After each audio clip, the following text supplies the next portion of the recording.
ኢዮሳፋጥም ያደረገው ነገር ልክ እንደመጣ የሚሊተሪ ፓወሩን አደራጃ፣ አጠናከረ፣ ሾማቸው። ሁለተኛ ደግሞ የወሰደው እርምጃ የትምህርት ሚኒስተሩን ያደራጀ። ትምህርቱ ደግሞ መለኮታዊ ነው። ምን አይነት የተባረከ መሪ ነው! ስለዚህ ነገራቸው፣ ለካህናቱ ለአስተማሪዎች ነገራቸው። በሉ የእግዚአብሔርን ሕግ ከጣላችሁበት ስፍራ ካስቀመጣችሁበት ቦታ አንሱ አላቸው። የእግዚአብሔርን ቃል የእግዚአብሔርን ሕግ ለሕዝቡ የሚያስተምሩ ማይምነትን ከምድር ላይ ጠርገው የሚያጠፉ አስተማሪዎችን በምድር ሁሉ ላይ ያሰማራ። ሶስተኛ የወሰደው እርምጃ አላስፈላጊ የሆነ የጣዖት አምልኮ አጸዳቸውን፣ ሐውልቶቻቸውን መሰባበር፣ ከምድሪቱ ላይ መጠራረግ ጀመረ። የእግዚአብሔርን ልብ አሞቀው። የእግዚአብሔርን ደስታ ወደ ምድሪቱ ስቦ አመጣ። ልክ ይህንን የሚገራርም ነገር ካደረገ በኋላ ከጎረቤት አገሮች ጋር የዲፕሎማሲ ግንኙነት ላይ ወዳጅነት ሲጀምር በጣም ክፉ የሆነ ወዳጅ ወደ መንገዱ መጣበት። አክዓብ የሚባል አክዓብ የኤልዛቤል ባል፣ ኤልዛቤል ደግሞ አባቷ ቤት ጀምሮ ይዛ የመጣችው የምታመልከው በዓል የተባለ ዳቢሎስ። በጣም የሚያስደነግጥ ነገር እዛ ምዕራፍ 18 ላይ ኢዮሳፋጥም ከአክዓብ ቤት ጋር ይላል የጋብቻ ዝምድና አደረገ ይላል። ከእግዚአብሔር ሚለይ ጓደኝነት፣ ሚለይ እጮኝነት፣ ሚለያችሁ በዘመናችሁ ሁሉ ለየትኛውም ነገር እግዚአብሔር ፈጥኖ ያንቃችሁ በኢየሱስ።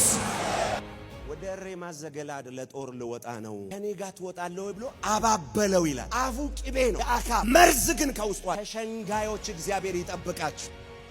አብረን እንወጣ፣ አብረን ሄደን እንዋጋለን። ግን አለ ለሰልፍ እንወጣ ዘንድ እኛ ሀገር የሆነ ባህል አለ። ለጦር ከመውጣታችን በፊት እግዚአብሔር ይጠየቃል።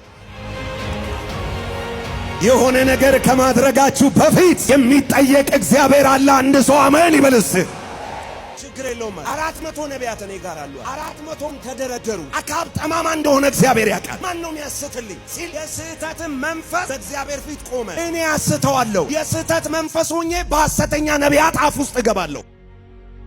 የስህተት መንፈስ መጥቶ ገብቶባቸዋል። የሰራዊት ጌታ እግዚአብሔር እንዲህ ይላል። ምን ይላል? ውጣ ተከናወን ይላል። ኢዮሳፋጥ ሁሉንም አይቶ 400 ሲያይ 400 አልተመቸው። የእግዚአብሔር ምሪት የሚጠየቅበት ሌላ የእግዚአብሔር ነብይ የለም። ሌላ ይፈለጋል። አንድ አለ፣ የእግዚአብሔር ነብይ ነው። ግን አለ ስለኔ መልካም ነገር ተናግረው አያውቅም። አየ ይሄ እውነተኛ ነው። ከሰማይ ነው የሚሰማው። የማያጭበረብር ነው፣ የማያምታታ ነው። ንጉሥ ብሎ ፊት አይቶ የማያደላ ነው።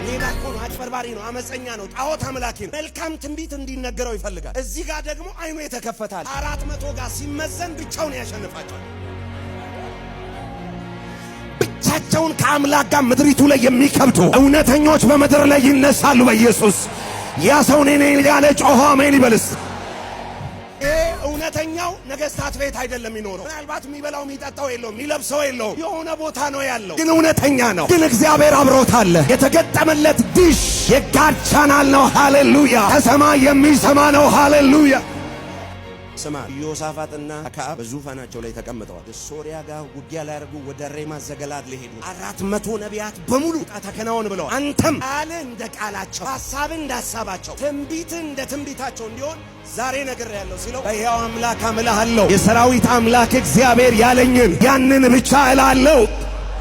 ንጉሥ አይቼ አልተነብይም፣ ሰዎች አይቼ አልተነብይም፣ 400 ሌባ ነቢይ አይቼ አልተነብይም። የሰራዊት አምላክ እግዚአብሔር ያለኝን ግን እሱን እናገራለሁ። የቆረጡ የጨከኑ ሐዋርያት፣ የቆረጡ ነቢያት፣ ለሆዳቸው የማይንገበገቡ፣ ለዚህ ዓለም ዝናና ክብር የማይንገበገቡ፣ እንደ ሳምሶም እዚህ አንበሳ ገነጣጥለው ሄደው ደሊላ ጭንስር የማይወድቁ ኃያላኖች በኢየሱስ ስም ይነሱ። ጨካኞች በኢየሱስ ስም ይነሱ። ለእግዚአብሔር የኖሩ ለእግዚአብሔር ያደሩ